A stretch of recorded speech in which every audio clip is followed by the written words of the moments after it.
This is a story of India's rise. India is emerging as a major electronics manufacturer. As businesses look to decouple from China, it is Vantage India. Case in point, Foxconn.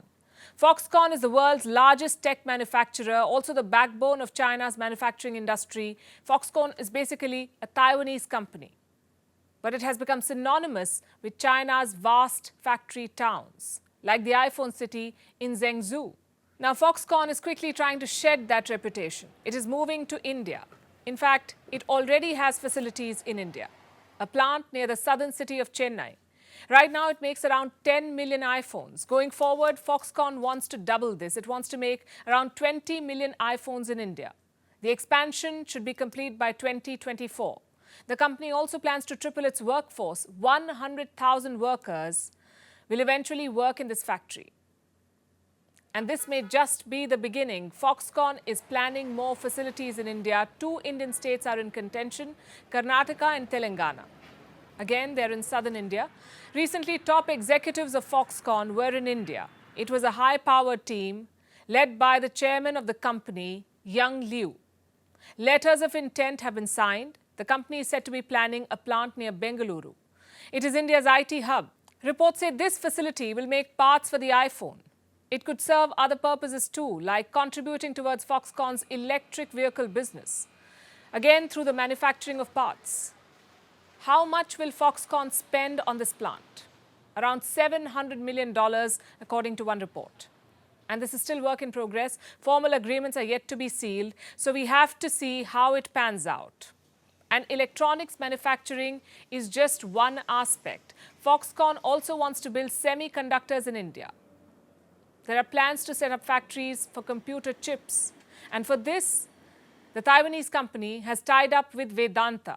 Vedanta is India's natural resources conglomerate. The facility could be set up in the state of Gujarat. So this expansion is wide-ranging. But why should this get so much attention? Why is Foxconn's move so significant? Because Foxconn is a tech manufacturing giant. It makes 70% of all iPhones, 70% of all iPhones, and 40% of all consumer electronics in the world. That's how big this company is.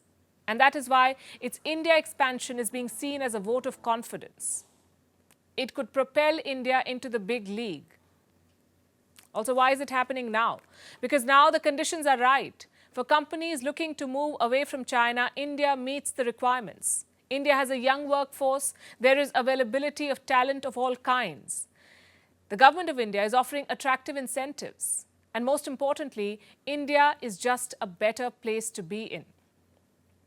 China, as of today, is geopolitical kryptonite. It is the target of American sanctions, which makes manufacturing in China quite tough. The US has imposed sweeping export curbs on China, and for any business, that is reason to worry. Even the prospect of sanctions raises risks for businesses, which is why companies like Foxconn have to diversify. Then there's the unpredictability of the Chinese president, Xi Jinping. It's difficult to deal with for any business. Communist Party diktats and frequent crackdowns have forced a rethink. Companies do not like an unstable business environment, which is why they're leaving China. The idea of decoupling was floated when the pandemic began. Initially, it was not taken seriously, but China's erratic policies have made diversification a necessity for most now. And India seems to be making the most of the available opportunities. It could do better, though. Businesses still face some tough challenges in India, like the lack of available infrastructure. Then there's the skill set challenge. India has a reputation of being a software powerhouse, but it still has a long way to go in developing its own native tech manufacturing capabilities. You see, putting together parts to make an iPhone is one thing. Developing the technology from scratch is quite another. And that should be the next step for India. And India still has some catching up to do in this department. Look at this report from February. Apple wants to develop an AR device. AR is augmented reality. It's a technology that enhances the real-world environment for the user. And guess who Apple has tabbed for this? Again, it's a Chinese contract manufacturer. So China might be on the back foot, but it's still not out of the game.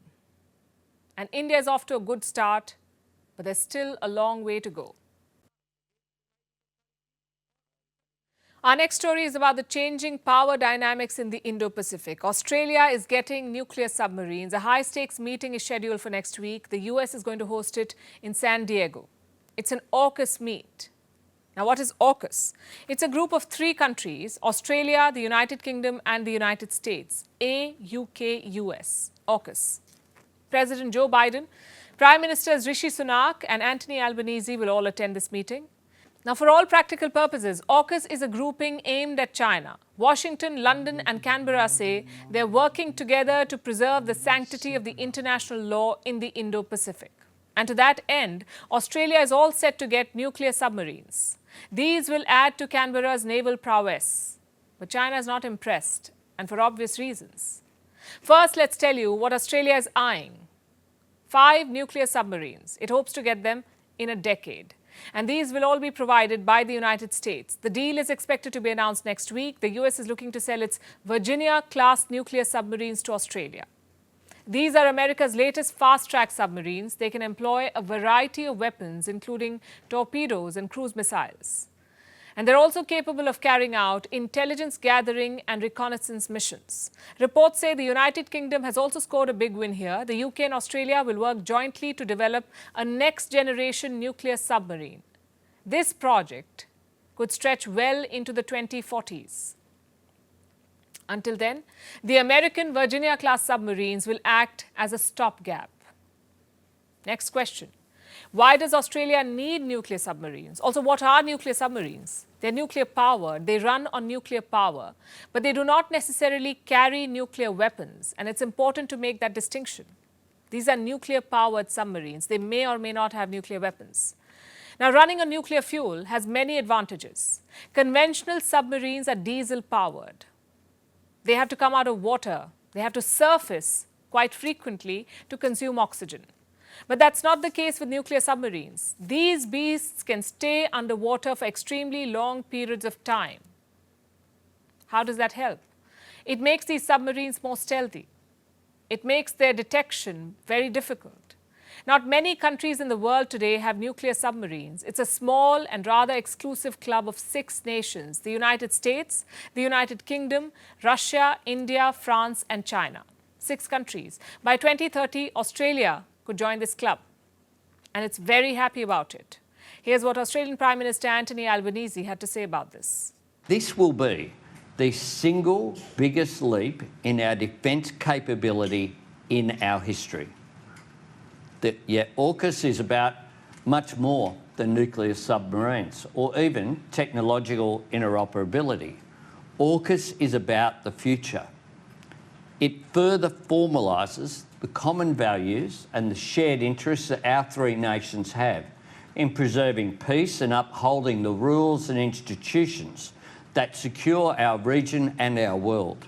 Australia wasn't always supposed to get nuclear submarines. Earlier, it had a deal with France. It was supposed to buy a dozen diesel-powered conventional submarines.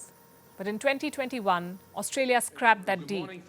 Almost immediately, the AUKUS alliance was announced. Its primary agenda was to sell nuclear submarines to Australia. Of course, the French were not happy about it. In fact, French President Macron's government said it had been backstabbed. This was a decade-old submarine deal that Canberra had tore up. You could say it had compelling reasons to do this. Tensions between Australia and China were soaring. China had weaponized trade and sought to punish Australia. And why did China want to punish Australia? Because Australia asked for an investigation into the origins of the COVID-19 pandemic, and it made China very angry. In fact, whenever countries utter the words COVID-19 and origins in the same breath, China tends to fly off the handle. No prizes for guessing why. And its aggression across the Indo-Pacific is well documented. From the South China Sea to the Indian Ocean and the Taiwan Strait, Beijing's expansionism continues. Australia wants to be able to counter that. So when the US and UK offered not just nuclear submarines, but also technology to Australia, it was too good an offer to be turned down. And China's reaction has been predictable. Listen to this. United States, the United Kingdom, and Australia to carry out and continue to promote nuclear submarine cooperation poses a serious nuclear proliferation risk, intensifies the arms race, and undermines regional peace and stability. China is gravely concerned about this and firmly objects to it. The relevant cooperation among the three countries has also raised increasing international concerns. China has at least 6 nuclear submarines in its arsenal.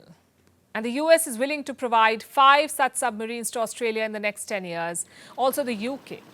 It could also lease 2 Astute-class nuclear submarines to Australia. So that's 7 nuclear subs right there, as opposed to China's 6 at the moment. And that should tell you why China is panicking. It will obviously try to increase its fleet, but the Indo-Pacific is changing for sure. Australia will join India in having nuclear submarines. The US and the UK are not shy of deploying their own submarines in the region. The scales are slowly but surely tilting, and they're not tilting in China's favor. Now let's turn to Israel. The protests against Prime Minister Benjamin Netanyahu's judicial overhaul plan have found some new recruits, members of Israel's defense forces. You heard that right. Members of Israel's military are threatening to not show up for training in protest. 10 former Israel Air Force chiefs have warned that the Prime Minister's overhaul poses quote-unquote grave and tangible dangers. Other military leaders have said that there's a real risk of civil war in Israel. The Prime Minister has hit out, saying there's room for debate, but no room for insubordination.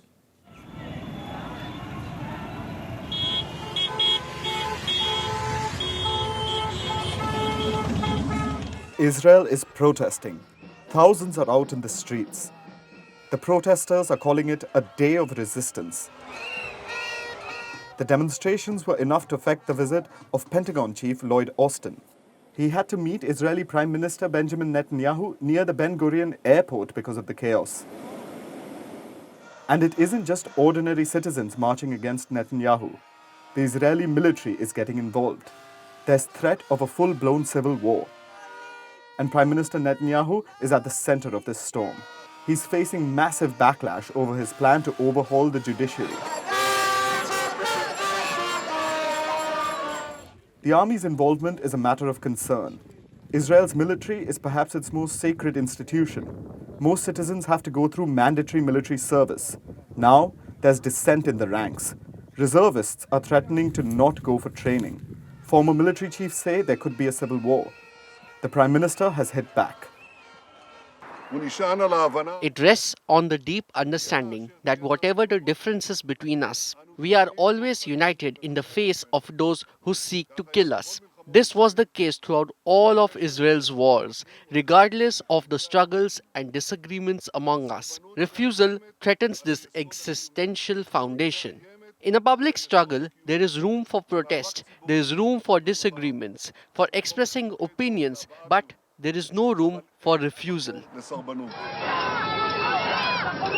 So what are the proposed changes and why have they triggered this protest? Presently, judges are chosen by a committee made up of politicians, judges and lawyers. Netanyahu wants to change that. He wants a bigger say in selecting judges. Critics say he would handpick loyalists, and an independent judiciary will cease to exist. It has happened elsewhere, like in the US. Judicial appointments are political. A Republican-heavy Supreme Court ruled against abortion and curbed fundamental human rights for American women. Israelis don't want this repeated in their country. Plus, their Prime Minister is on trial for corruption. So a judiciary favorable to him may influence cases against him. The government also wants the ability to overturn Supreme Court rulings. Critics say this is an attempt to scrap all checks and balances and drag Israel towards authoritarianism. Netanyahu and his allies say the judiciary needs to be reined in, that they're unelected, yet they interfere in politics, and that judicial activism is what's actually undermining Israel's democracy. But the protesters continue to swell in ranks. Just yesterday, on International Women's Day, thousands of Israeli women wore red in protest.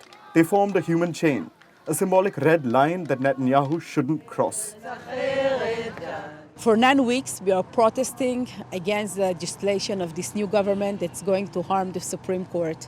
Today is the International Women's Day. It's supposed to be a happy day that we celebrate our rights, but now we need to protest again. We all wear red, and we show that we are drawing a red line, and we will not allow this government to harm our rights. The overhaul has passed one round of scrutiny at the Knesset, Israel's parliament. It still has to go through more rounds before it becomes law. That could take months. In the meantime, could Israel see a compromise? According to former defense chief, retired army general and opposition leader Benny Gantz, that doesn't seem likely. There won't be a negotiation until the legislation is halted. We won't concede on our values and we won't compromise on our democracy. Agreements can be reached. Compromise on democracy, we cannot reach.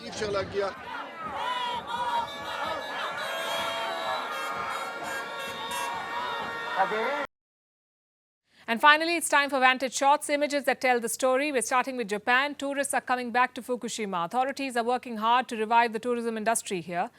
It was hard hit due to the pandemic and the aftermath of the nuclear disaster in Fukushima. In the US, people are still digging their way out of snow and they're having fun with it. Some have pulled out their kayaks, while others are putting up free snow signs. Meanwhile, an Australian politician proposed to his partner during his speech in Parliament, and she said yes. And finally, women across the world rallied to mark the International Women's Day. We're leaving you with these visuals. Thanks for watching. We'll see you tomorrow.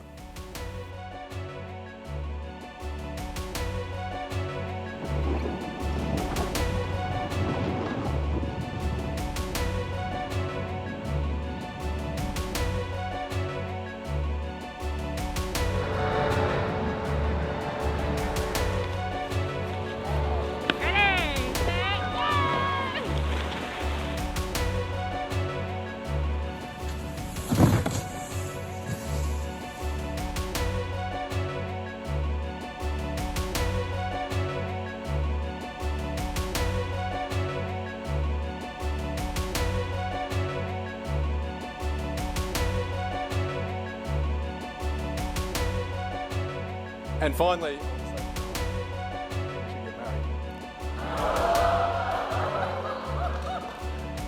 I won't bring a ring out now because I'm not allowed to have any props, but it's securely stored at the moment, and I am planning, in fact, to bring it out very romantically tonight in the roughly 10 minutes between the kids falling asleep and us collapsing in exhaustion.